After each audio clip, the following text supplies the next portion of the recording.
주말에 술 한 잔 먹었어. 그 다음날 오후 3시까지 잤어. 사실은 저녁 7시까지 잘 수 있는데 오후 3시에 사람이 깰 수밖에 없어요. 왜냐면 몸이 뻐근해서 더 못 자는 거지. 막 더 자면은 막 죽을 것 같아. 여러분 오래 앉아 있다가 일어나면은 이런 거 하지 않아요? 이런 거. 이거 왜 하는 거예요? 대한통합치료연구학회 학회장 오용석 교수입니다. 반갑습니다. 오늘 로우톤에 관련된 내용입니다. 여러분들 로우톤 그 치료 어렵습니까? 로우톤 치료 왜 어려운지 아셔야 됩니다. 옛날에는 플래시드라는 말 썼죠? 현재는 사용하지 않는 단어입니다. 근데 공공연하게 사용합니다, 사실은. 요새는 하이퍼톤으로 통일됐습니다. 그래서 스파스티라는 말도 옛날 말이에요. 지금은 이제 그래도 사전에도 나오고 여전히 병원에서 쓰기는 씁니다. 그러나 의학계에서는 공식적으로는 사라진 단어예요. 스파스티라는 단어도. 왜냐하면 톤이 높고 낮음이 공식적인 어떤 현상이고, 그거를 뭐 리지디티, 스파스티 이렇게 나누는 기준이 모호하기 때문에 그냥 톤이 높다, 하이퍼톤, 톤이 낮다, 하이퍼톤 이렇게 분류를 하는 게 공식적인 표현 방법이에요. 그런데 여러분들이 로톤 환자를 이렇게 치료할 때 어떻게 합니까? 로톤 환자 어떻게 하라고 배웠어요? 근력 운동 시켜라? 이게 전부 아닙니까? 환자분 로톤 이렇게 팔이 처져 있는 상황에 근력 운동 돼요, 이거? 근력 발생이 먼저죠, 그죠? 그러니까 여러분들이 해야 될 일은 근력 발생입니다. 파이어링이라는 말도 쓰고 근수축을 만들어내야 되는 거예요. 근수축이 일어나야지 뭐 그 다음에 강화를 시키죠, 그죠? 너무 로우톤 환자분들은 머슬 파이버가 늘어나 있어가지고 이거를 컨센트릭 수축시켜야 강해진다, 이렇게만 너무 알고 있는 게 우리의 현실이에요. 근데 이제 그렇게 알고서 치료를 했을 때 치료가 되면 좋겠는데 안 되죠, 그죠? 잘 안 되니까 이게 어려운 거 아니겠습니까? 저도 이제 그런 게 좀 어려웠었는데 제가 지금부터 설명해 드리는 걸 잘 들으시면 조금 다가갈 수 있습니다. 중요한 거는 힘이 없을 때 어떻게 해야 힘을 쓸까를 고민하셔야 돼요. 우리가 다른 말로 모티베이션이라는 말을 쓰죠. 여러분들 모티베이션이라는 말 자주 쓰실 텐데, 모티베이션이 뭐 친해지는 모티베이션, 그런 멘탈적인 모티베이션 말고 내 신체에서 이 근육을 사용하게끔 하는 어떤 그런 모티베이션입니다. 어떻게 하면 우리가 근육을 사용할까? 이거를 자꾸 생각을 하시면 돼요. 그 다음에 현재 근육의 상태를 아셔야 됩니다. 그리고 신경 지배 상태를 알면 더 좋겠는데 조금 복잡하니까 조금 이따 얘기하고, 현재 이 환자분이 가지고 계시는 근육의 상태가 어떤지를 정확하게 아셔야 돼.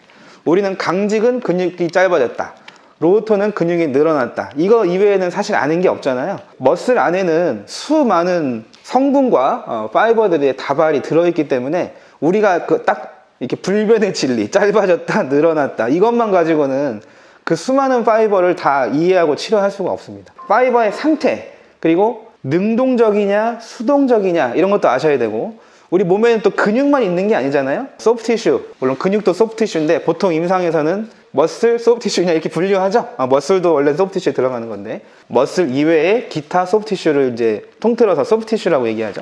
그런 것도 이제 고려를 하셔야 돼요. 그리고 이제 신경 지배가 어떻게 되는가, 뭐 피부도 있고 지방도 있고 텐던도 있고 이런 것들이 있는데, 뭐 칼로 이렇게 갈라가지고 들여다 볼 수는 없지만 이렇게 만져서 하는 거, 이게 되게 고전적이고 고지식한 거예요, 사실은. 근데 우리가 치료사들은 치료가 잘 안 된다는 거를 너무 잘 알아. 오랫동안 치료사 생활을 했기 때문에.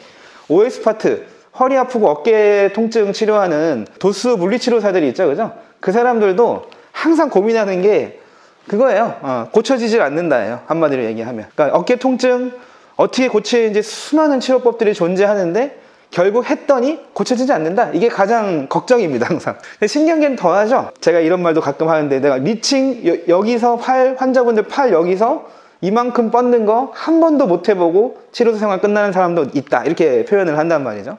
그럼 팔이 여기서부터 시작해서 여기까지 가려면 무엇을 먼저 해서 그 다음에 목적에 도달할 것인가를 순서를 알아야 되는데, 그 순서가 조금 왜곡이 되어 있다 보니까 한 번도 못 해보고 은퇴한 사람들 많잖아요. 뭐 냉정하게 얘기해서 여러분들 같이 근무하시는 분들 중에 리칭 치료 여기서부터 시작해서 여기까지 해야 팔이 뻗어진다를 정확히 알려줄 수 있는 사람이 그렇게 많지 않잖아요. 사실 없다고 봐야 되잖아요, 그죠? 그런 순서적인 부분. 근데 제가 이거를 왜 이제 구질구질하게 얘기를 하냐면, 교육을 받아들일 때 있잖아. 오늘 팔에 대한 로우톤인데 몸은 팔만 따로 분리할 수 없다라는 거를 지금 얘기를 해야 되기 때문에 그렇습니다. 팔의 로우톤 치료를 배우러 왔는데 팔은 그냥 팔이야. 이 전체 몸매의 일부입니다. 근데 이 전체 몸은 다 연결되어 있단 말 들어보셨어요? 당연히 들어봤겠죠, 그죠? 요즘 뭐 경영 교수님, 임상에 계신 교수님들이 당연히 인체는 다 연결되어 있습니다. 딱 얘기할 거 아니야. 연예인들만 봐도 운동 열심히 하는 사람들은 뭐 다 연결되어 있다, 뭐 다 그 정도는 알잖아요.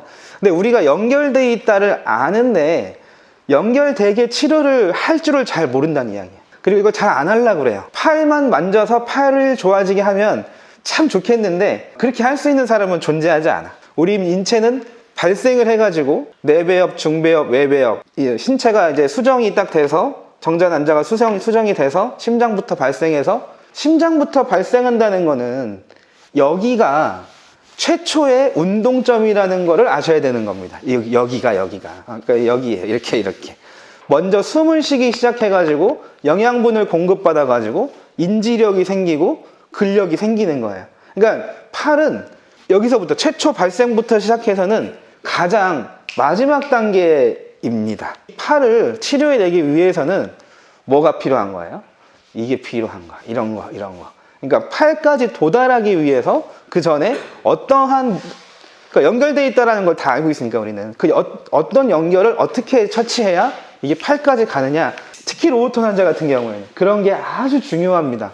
그래서 어떻게 해야지 이 제로인 머슬이 이제 마비가 돼가지고 움직이지 못하는 상황에서 움직이게 만들 수 있겠느냐. 그거를 그 순서적인 부분을 정확히 이해를 하셔야 됩니다. 그래서 조금 여러분들의 예상과 다른 어떤 그 실습이 이루어질 수 있어요. 그러니까 그런 것 부분을 감안해서 여러분들이 오늘 실습에 임하셔야 됩니다. 자, 브레이크 오프 액티베이션은 우리 학회 용어입니다. 이걸 이제 분리 동작이라고 얘기합니다. 어떻게 해서 이제 근육을 분리시킬 거냐. 강직을 이해하셔야 되고 로우톤을 이제 이해하셔야 돼요. 근데 여러분들이 정말 잘 못 배운 게 있어요. 우리가 강직은 힘이 세고 로우톤은 힘이 약하다. 이게 가장 잘못된 지식입니다. 우리가 강직 환자분들, 이렇게 환자분들이 하고 계시겠죠? 이렇게 하고 계신 환자분한테 자, 팔 구부리세요. 그러면 팔 구부립니까?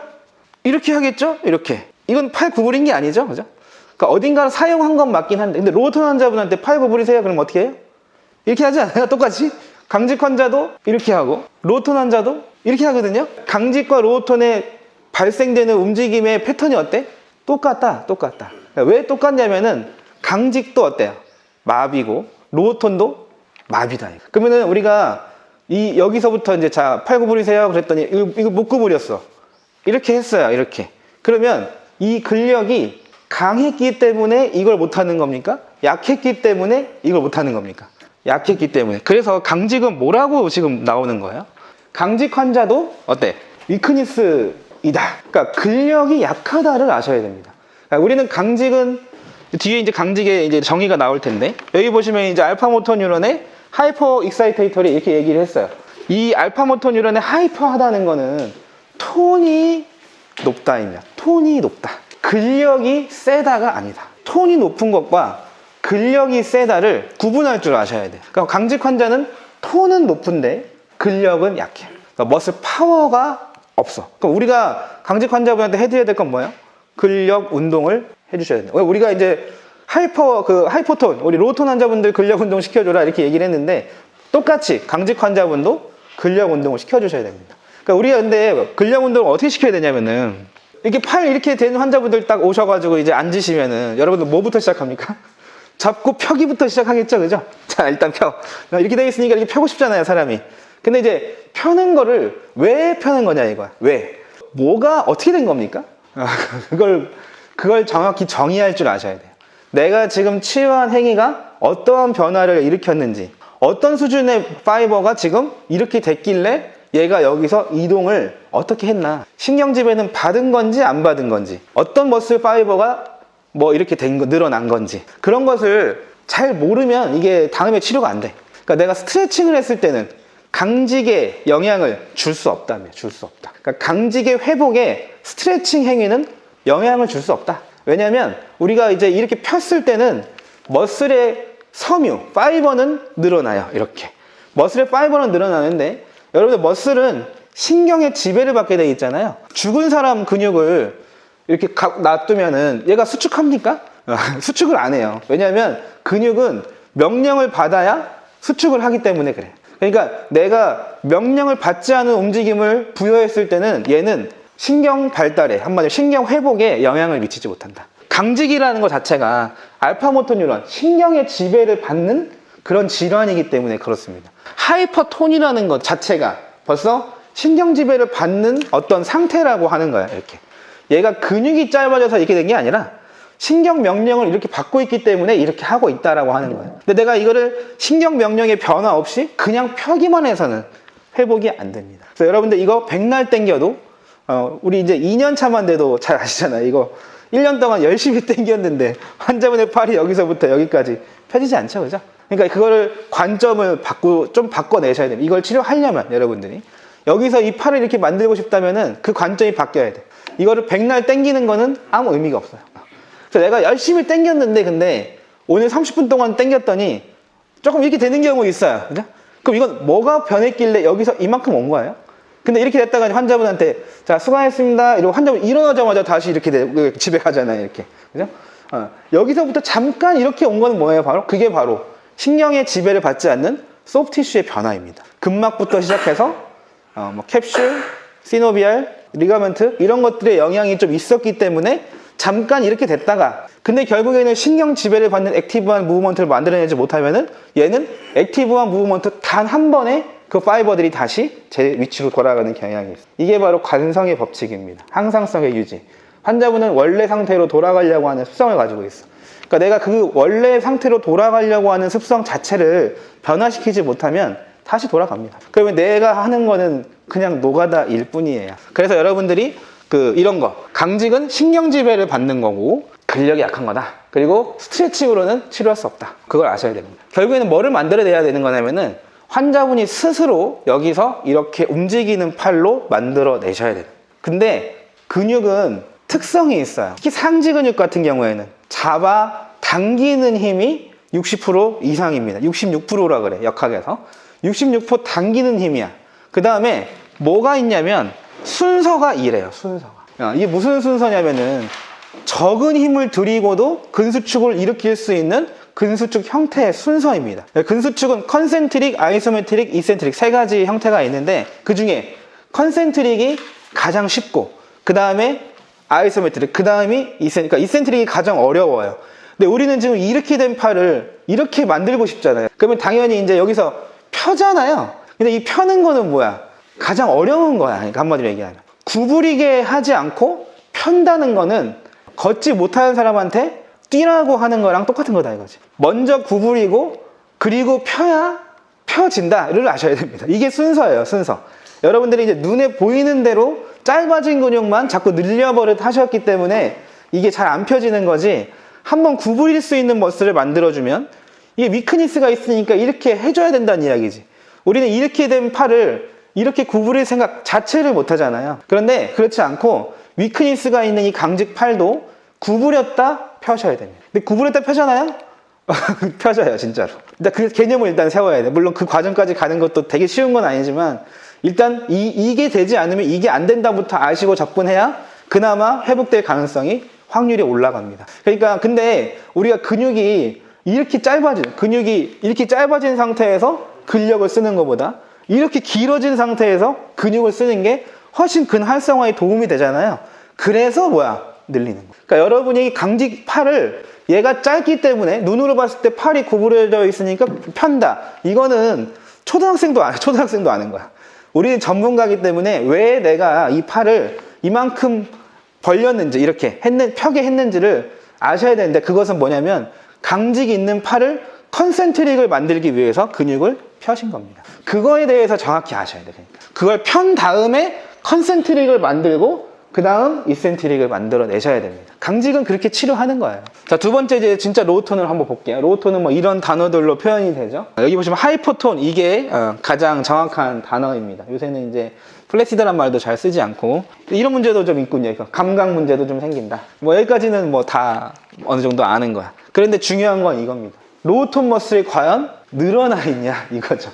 우리는 이제 팔을 딱 만졌더니 좀 말랑말랑해, 톤이 낮은 것 같아. 이렇게 만졌을 때 단단한 건 톤이 높은 거고 부드러운 건 톤이 낮은 겁니다. 여러분들 그거는 일단 잘 구분을 하셔야 돼요.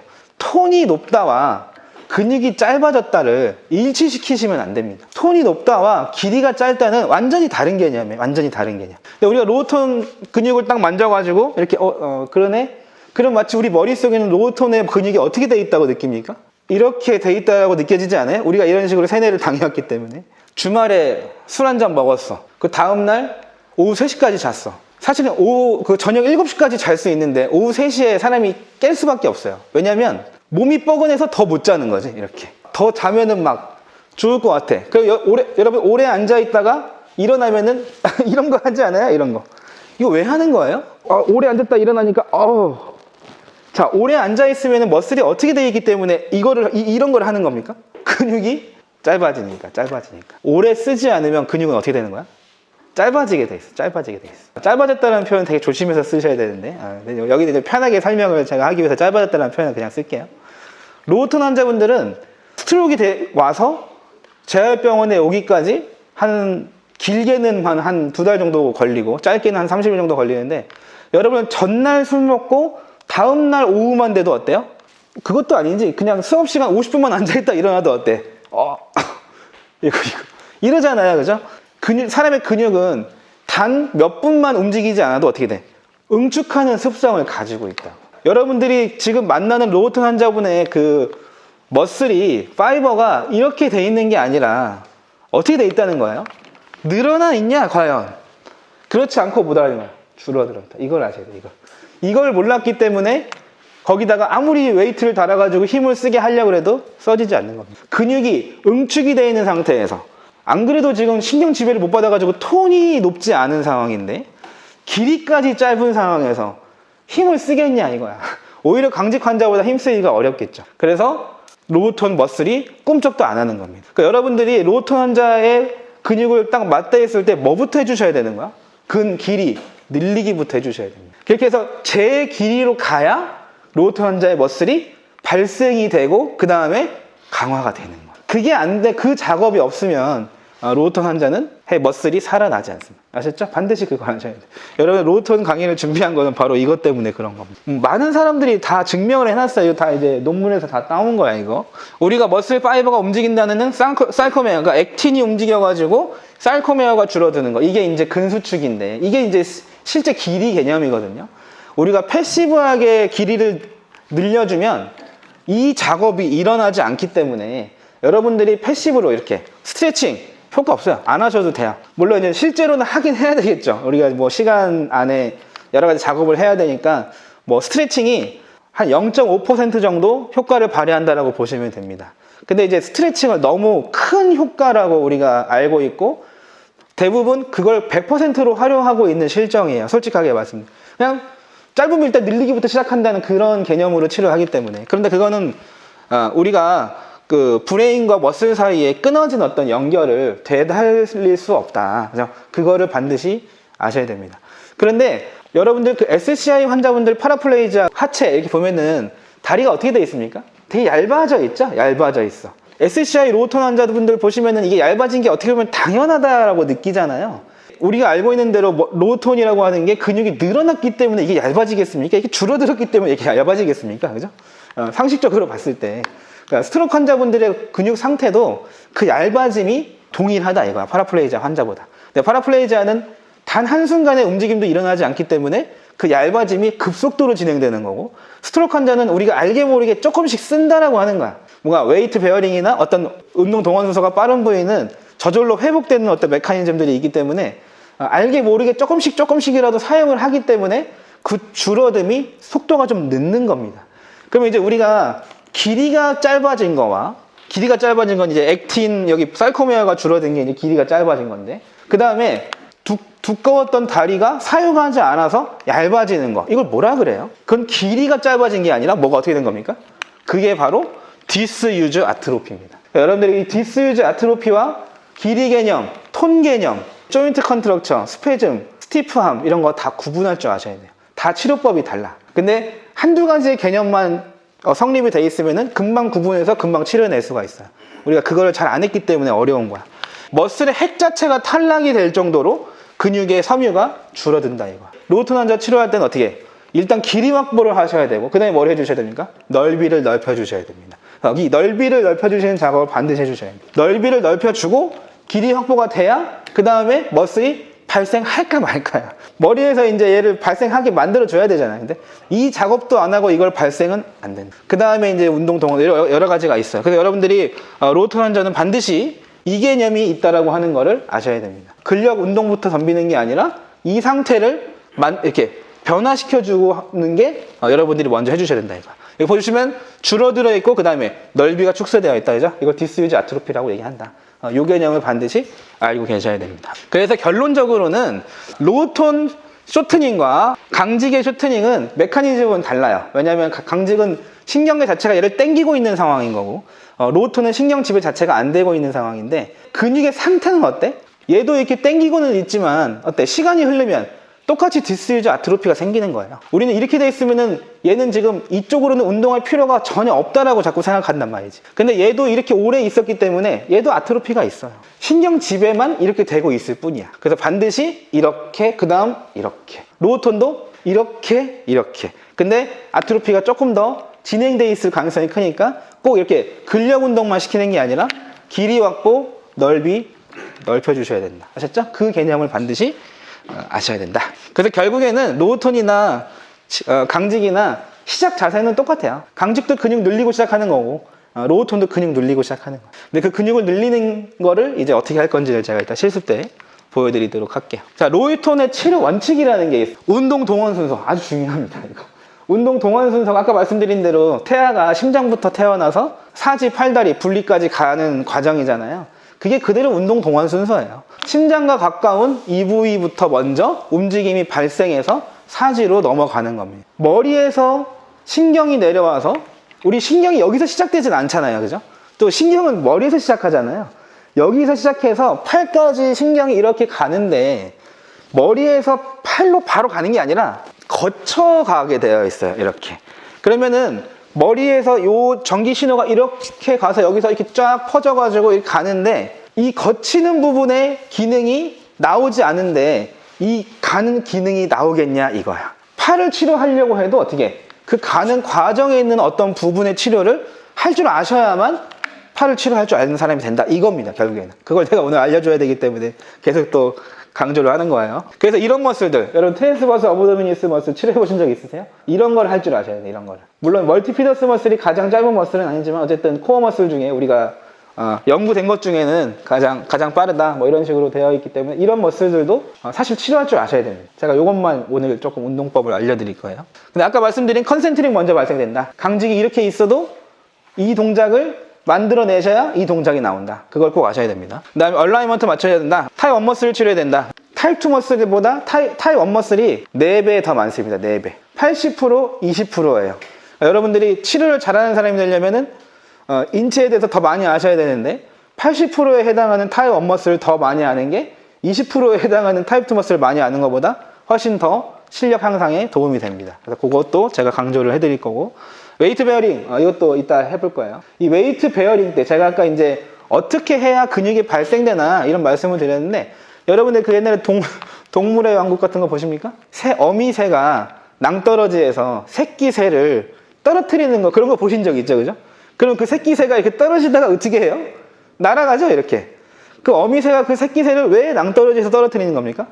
그게 바로 근력이 발생하는데 가장 최적화된 조건이기 때문에 그래요. 그때가 가장 잘 근활성화가 된다. 그러니까 우리가 그거를 우리 의학용어로 얘기하면 프로텍티브 리액션이거든요. 그러니까 사람이 위기에 처했을 때 초능력이 발휘된다. 그게 이제 우리가 이제 환자분들은 마비가 있으니까 초능력까지도 아니고 그지? 조금 세게 발동되면 쓸 수 있는 그런 환경이라는 게 있는 거잖아요. 그게 이제 프로텍티브 리액션. 그 다음에 바로 웨이트 베어링입니다. 이 웨이트 베어링이 내 몸에 줄 수 있는 가장 강한 센서입니다. 이 웨이트 베어링이 무너지면 사람은 낙상을 하게 돼 있기 때문에 이 웨이트 베어링을 하려고 하는 모티베이션이 상당히 강해요.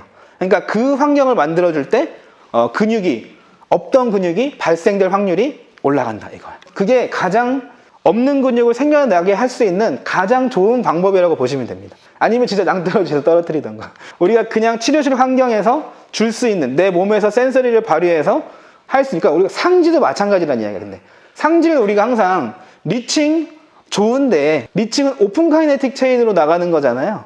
얘는 먼저 발동이 되는 게 아니라 뭐부터 먼저? 우리는 먼저 기어다니고 그 다음에 라테럴로 빠지고 리칭을 만들어냈잖아요. 그러니까 우리가 어렸을 때 이걸 다 겪었어. 그러니까 기어다니는 게 먼저다 이거. 기어다니는 게.